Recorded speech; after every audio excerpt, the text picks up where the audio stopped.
Olá a todos, sejam muito bem-vindos a mais uma aula de Química. Na aula de hoje, nós conversaremos sobre o primeiro tipo de ligação química, que são as ligações iônicas. Lembram-se que nós vimos na aula passada que a maioria dos elementos da tabela periódica buscam aquela configuração dos gases nobres com 8 elétrons na última camada. Nós chamamos de regra do octeto. Vamos então entender isso melhor e ver como é que funcionam, como é que acontecem as ligações iônicas. Uma excelente aula a todos vocês!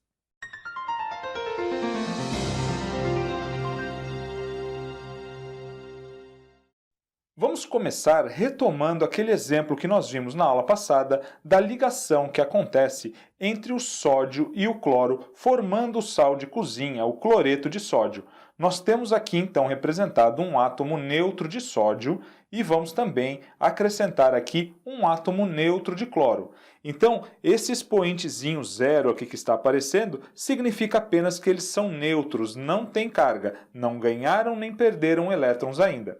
E nós sabemos que quando nós juntamos esses dois elementos, nós temos aqui a formação de um cátion e de um ânion. Nós temos então a formação do cátion Na+, ou sódio+, também a formação do ânion cloro-. Vamos utilizar agora o nosso olhar de raio-x e vamos ver dentro desses átomos o que acontece para que um deles perca um elétron e o outro receba esse elétron. Vamos dar uma olhada. Quando nós olhamos para o átomo de sódio, nós vemos aqui representados os seus 11 elétrons em suas 3 camadas. Nós podemos ver que o sódio apresenta 2 elétrons na sua primeira camada, 8 elétrons aqui na segunda camada e apenas um elétron na sua camada de valência, que é a terceira, sua camada mais externa. Já o cloro, com seus 17 elétrons também distribuídos por 3 camadas, já que ambos são do terceiro período, tem a seguinte configuração: 2 elétrons na sua primeira camada, 8 elétrons na segunda camada e agora na última camada ou na camada de valência ele vai apresentar 7 elétrons.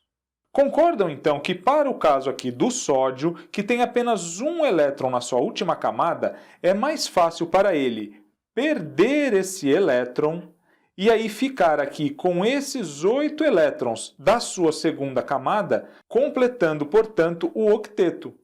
Já no caso do cloro, para ele é bem mais fácil ganhar um elétron para ficar agora com 8 elétrons na terceira camada do que perder esses 7 elétrons e aí sim ficar com os 8 elétrons da sua segunda camada. Perceberam, pessoal, que nós temos aqui um casamento perfeito. O sódio está doido para perder o seu último elétron e ficar ali com os 8 elétrons da sua segunda camada. Já o cloro, ele quer muito ganhar um elétron e completar a sua terceira camada também com 8 elétrons, ambos aí chegando à configuração dos gases nobres. Quando um quer ganhar e um quer perder, nesse caso, nós vamos ter uma ligação iônica. Então nós podemos olhar agora o que acontece com esse íon, com esse cátion do sódio que perdeu um elétron. Ele agora vai ter a configuração com 8 elétrons na sua última camada, que passou a ser a segunda, já que ele perdeu o elétron que ele possuía na terceira camada. Já o cloro vai receber esse elétron e vai também completar 8 elétrons na sua última camada, que é a terceira. Por isso, no caso do sódio e do cloro, eles são bem mais estáveis como íons do que como átomos neutros. O sódio, quando perde um elétron, vai ter uma configuração eletrônica nas suas camadas, ou a sua eletrosfera, igual àquela do neônio, do gás nobre neônio. Já o cloro, quando recebe um elétron e se torna esse ânion cloro-, ele vai adquirir uma configuração de gás nobre também, aqui a sua eletrosfera vai ficar igual àquela do argônio, do gás nobre argônio. Olhando na tabela periódica, nós vemos aqui o cloro no grupo 17, já bem pertinho do grupo 18, que é o dos gases nobres, e nós sabemos que no grupo 17, esses átomos eles apresentam 7 elétrons na sua camada de valência. Também no terceiro período, mas aqui no grupo 1, nós temos o sódio, que apresenta apenas um elétron na sua última camada, na sua camada de valência. E assim, nós podemos utilizar a representação ou a notação de Lewis para representarmos apenas os elétrons da última camada, da camada de valência. Olha só aqui para o caso do sódio. O sódio, que é da família 1A ou do grupo 1, ele apresenta apenas um elétron na sua camada de valência. Vamos representá-lo aqui. Já o cloro, que é da família 7A ou do grupo 17, ele apresenta 7 elétrons na sua última camada. Vamos também representá-los aqui na notação de Lewis. 4, 6 e mais um aqui, 7 elétrons na sua última camada. Como nós vimos, para o sódio é muito melhor perder esse elétron do que ganhar 7 elétrons e aí sim adquirir a configuração de gás nobre com o octeto completo. Então, para o sódio é muito mais fácil doar esse elétron aqui para o cloro. E aí sim, o cloro, claro, tem grande facilidade para receber esse elétron e agora ficar com seu octeto completo. Quando nós temos, então, a ligação entre o sódio e o cloro, nós vamos ter a formação aqui do composto Na+Cl-, que é um composto iônico. Quando nós usamos, então, a representação de Lewis para olhar os elétrons da última camada, nós vamos ver aqui que o sódio ele ficou com 8 elétrons na sua segunda camada e perdeu aquele último elétron da terceira camada. Já o cloro, na sua terceira camada agora, ele vai ter os 8 elétrons, os seus 7 elétrons que ele já possuía e, é claro, também aqui, mais um elétron que ele ganhou do sódio. A notação de Lewis é muito fácil, muito útil para nós representarmos as ligações, porque nós podemos ver o que acontece apenas com os elétrons da última camada, porque é lá que as ligações químicas acontecem. Então vejam só aqui no caso do cloro e do sódio que nós podemos representar esses elétrons, principalmente aquele elétron do sódio que passa para o átomo de cloro. Vocês viram aqui que eu utilizei uma cor diferente para o elétron do sódio, apenas para nós enxergarmos que aquele elétron, aquele oitavo elétron que o cloro vai apresentar na sua camada de valência é o mesmo elétron que veio lá do átomo de sódio. Mas, na verdade, pessoal, todos os elétrons são iguais, e aqui essa diferença de cor é apenas para ilustrar. Vamos então olhar como é que é formada a ligação iônica. Nós temos então a formação de cargas opostas. Nós temos a formação de um cátion que perdeu elétrons e também de um ânion que ganhou elétrons. E nós sabemos que as cargas opostas se atraem. Os compostos iônicos então formam um reticulado devido à forte atração que existe entre as cargas opostas. No nosso caso aqui, nós temos então os cátions do sódio atraindo os ânions de cloro, formando então esse retículo cristalino que nós chamamos de composto iônico. Uma outra forma de visualizar essa atração entre as cargas opostas do sódio e do cloro é esse retículo cúbico, que é formado então na ligação iônica entre esses dois elementos. Vamos ver mais um exemplo agora utilizando de novo o cloro do grupo 17 e também o magnésio agora do grupo 2. Quando nós temos então aqui o magnésio, nós sabemos que se ele é do grupo 2, ele apresenta 2 elétrons na sua camada de valência. Já o cloro, nós sabemos que apresenta 7 elétrons na sua última camada. Vamos representá-los de novo aqui na fórmula de Lewis. Bom, como o magnésio tem apenas 2 elétrons na sua última camada, para ele é mais fácil perder esses 2 elétrons do que ganhar 6 para completar o octeto. Então, o magnésio vai pegar um elétron e vai doar aqui para o átomo de cloro, que está doido para receber esse elétron. Só que percebam, pessoal, que o magnésio continua agora com um elétron aqui na sua camada de valência, e ele também quer doar esse elétron. O cloro, então, vai chamar mais um amigo aqui, mais um átomo de cloro, que também tem os mesmos 7 elétrons na sua última camada, e que também, claro, quer ganhar mais um elétron. Quando então um novo átomo de cloro se aproxima, o magnésio consegue também doar o seu segundo elétron, formando então o octeto nos 3 elementos que estão envolvidos. O magnésio perde os seus 2 elétrons da última camada e o cloro, recebendo esse elétron, então completa a sua última camada com 8 elétrons. Nós teremos aqui então a formação do magnésio agora um cátion bivalente, o magnésio 2+, e 2 átomos de cloro, ou 2 íons aqui desse ânion do cloro. Claro que agora cada um desses ânions vai apresentar os 7 elétrons originais que eles já possuíam na camada de valência, mais um elétron que eles receberam do magnésio. Como nós temos então 2 ânions de cloro, nós vamos ter aqui cada um deles recebendo um dos elétrons do magnésio que ficou com 2 cargas positivas. Nós podemos então abreviar essa representação simplesmente dizendo que um átomo de magnésio pode reagir com 2 átomos de cloro, formando o cloreto de magnésio, o MgCl2. Vamos ver agora um terceiro exemplo, utilizando aqui o flúor, também do grupo 17, e o alumínio aqui do grupo 13. Lembrando que o grupo 13 nada mais é do que a família 3A e que apresenta, portanto, 3 elétrons na última camada. Vamos então representar esses 3 elétrons do alumínio aqui na notação de Lewis.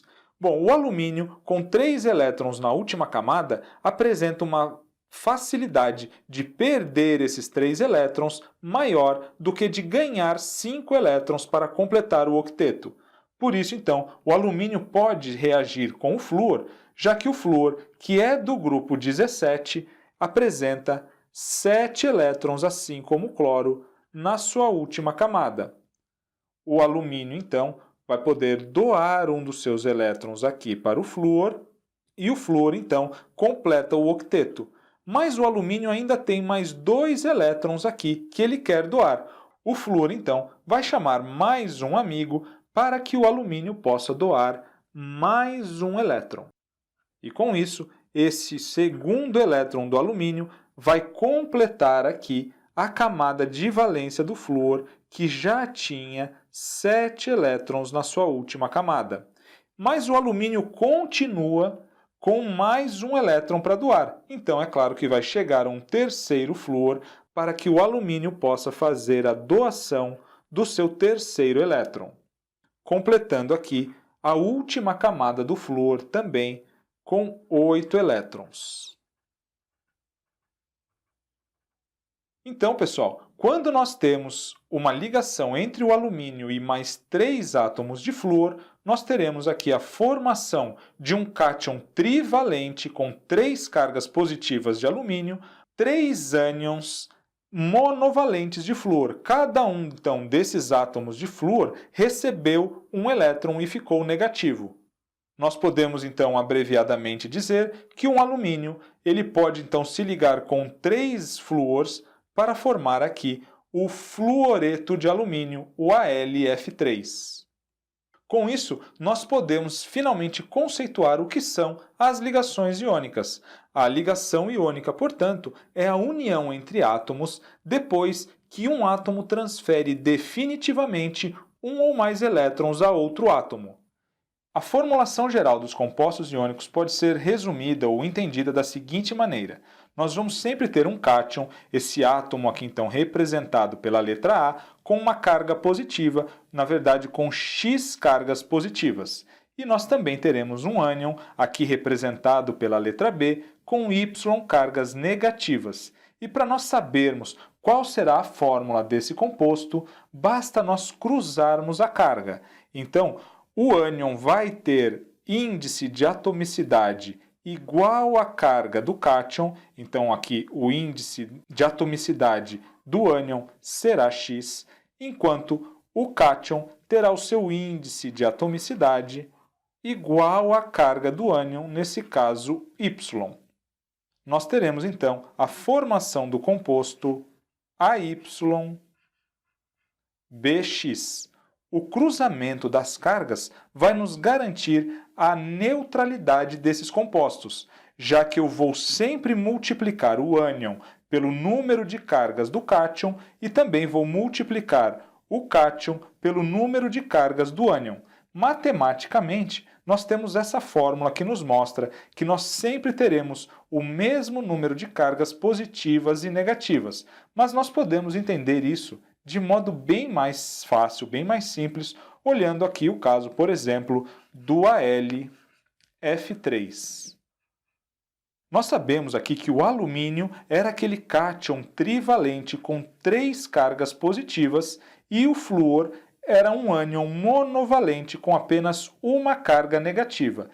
Então, para neutralizar essas 3 cargas positivas do alumínio, eu precisarei de 3 íons do flúor, sendo que cada um tem uma carga negativa. Por isso, então, esse cruzamento das cargas me garante que eu terei, ao final, o mesmo número de cargas positivas e negativas. Eu tenho apenas um átomo de alumínio com 3 cargas positivas, então 1 vezes 3, que é 3, e eu tenho agora 3 átomos de flúor, cada um com apenas uma carga negativa. 3 vezes 1 também será 3. E por isso nós teremos o mesmo número de cargas positivas e negativas, garantindo a neutralidade desse composto. Vamos resolver um exercício então, pessoal? Olha só. Os elementos A e B apresentam as seguintes configurações eletrônicas. Então, o elemento A, vamos anotá-lo aqui, o elemento A, ele tem 2 elétrons na primeira camada, 8 na segunda, 8 na terceira e 2 na última camada. Pela fórmula de Lewis, onde nós apresentamos apenas os elétrons da última camada, nós teríamos então esse elemento com 2 elétrons na última camada. Já o elemento B, ele tem 2 na sua primeira camada, 8 na segunda, e para nós o que importa é que ele tem 7 elétrons aqui na sua última camada. Então o elemento B pode ser representado aqui com os seus 7 elétrons na última camada. Concordam comigo que para o elemento A é mais fácil perder ou doar esses elétrons do que ganhar 6 elétrons para completar o octeto. Já para o elemento B, é bem mais fácil ganhar apenas um elétron aqui para completar os 8 na sua última camada. Então, nós teremos aqui a formação de um cátion para o elemento A, que terá 2 cargas positivas, já que ele tende a perder esses 2 elétrons. Então, nós vamos ter aqui o A com 2 cargas positivas. Já o elemento B, como ele quer ganhar um elétron, ele vai ter apenas uma carga negativa. Para nós sabermos como ficará a fórmula desse composto, que é justamente o que a questão nos pede, não é isso? Olha lá. Qual é a fórmula esperada para o composto formado entre esses 2 elementos? Nós simplesmente vamos cruzar as cargas para saber qual será a fórmula esperada para esse composto. Então, o índice de atomicidade do ânion será igual à carga do cátion, 2, e o índice de atomicidade do cátion será igual à carga do ânion, que é 1. Então, nós teríamos a formulação AB2. Já que nós não precisamos representar aqui o índice de atomicidade para o A, já que ele será 1. E o exercício também nos pede qual seria a ligação envolvida. Olha só, nesse caso eu tenho um elemento querendo doar elétrons e outro querendo receber. Então nós teremos a efetiva troca de elétrons entre eles. Um vai doar e o outro vai receber. Então nesse caso nós teremos sempre a ligação iônica. Vamos resolver agora uma questão de prova. Olha só. Considere os átomos X com número atômico 13 e os átomos Y com número atômico 8. Entre esses átomos forma-se um composto com a seguinte fórmula. Nesse caso, nós precisamos descobrir qual a tendência desses átomos, ganhar ou perder elétrons. Vamos ter que fazer a distribuição eletrônica para cada um deles. Vamos começar então aqui pelo átomo X, que possui número atômico igual a 13. Nós sabemos que o número atômico para o átomo neutro equivale ao número de prótons e, como ele é neutro, ele também terá o mesmo número de elétrons, que é 13. Para fazer a distribuição, nós vamos utilizar o diagrama de Linus-Pauling. Então, na primeira camada, 1s2, depois 2s2, 2p6, 3s2, 3p6, 3d10. Aqui já será suficiente para nós distribuirmos esses 13 elétrons. Então, começamos aqui com 1s2, 2s2, 2p6, 3s2. Já distribuímos 2, 4, 10, 12 elétrons, falta apenas um que estará aqui no subnível 3p, então nós vamos terminar aqui a distribuição em 3p1.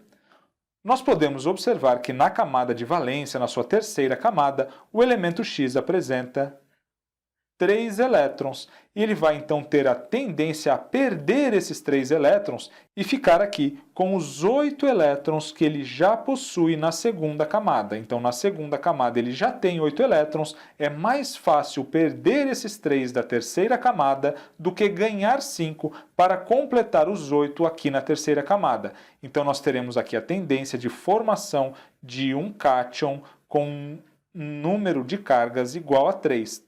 Com a tendência, então, de perder 3 elétrons. Já para o átomo Y, que nós sabemos tem número atômico igual a 8, a distribuição seria a seguinte. Já que ele tem 8 prótons, enquanto o átomo neutro ele vai ter também 8 elétrons, a distribuição será, então, 1s2, 2s2, 2p4. 2 mais 2, 4, com mais 4. Aqui estão, então, os 8 elétrons do átomo Y. E agora, na sua última camada, ele apresenta 4 mais 2, ele apresenta 6 elétrons. Para ele é bem mais fácil agora ganhar 2 elétrons, já que ele é lá do grupo 16 ou da família 6A, do que perder esses 6 elétrons. Então, nós teremos aqui a tendência de formação de um ânion que vai ter aqui 2 cargas negativas, que tende a receber, então, 2 elétrons para completar o octeto. Para nós sabermos qual a fórmula esperada, basta nós simplesmente cruzarmos aqui as cargas, não é verdade?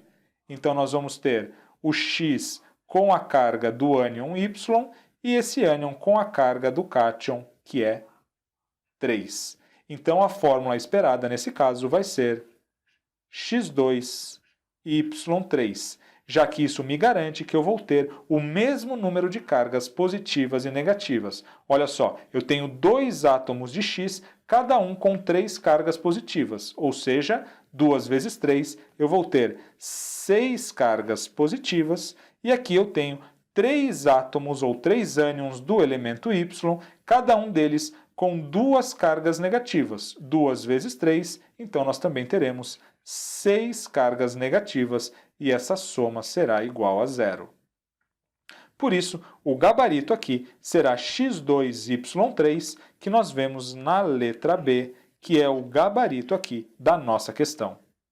Com isso, pessoal, encerramos mais uma aula e vimos o que são as ligações iônicas. O que é mais importante que nós temos sempre que ter em mente é que a ligação iônica sempre ocorre quando eu tenho um átomo querendo doar elétrons, querendo perder elétrons para atingir a configuração dos gases nobres, e um átomo querendo receber elétrons, também querendo completar o seu octeto. Então a nossa ideia para a formação da ligação iônica é sempre a troca definitiva de elétrons entre 2 átomos. Um deles vai receber esses elétrons e o outro vai doar. Nesses casos, nós teremos sempre uma ligação iônica. Um forte abraço a todos, vejo vocês na próxima aula.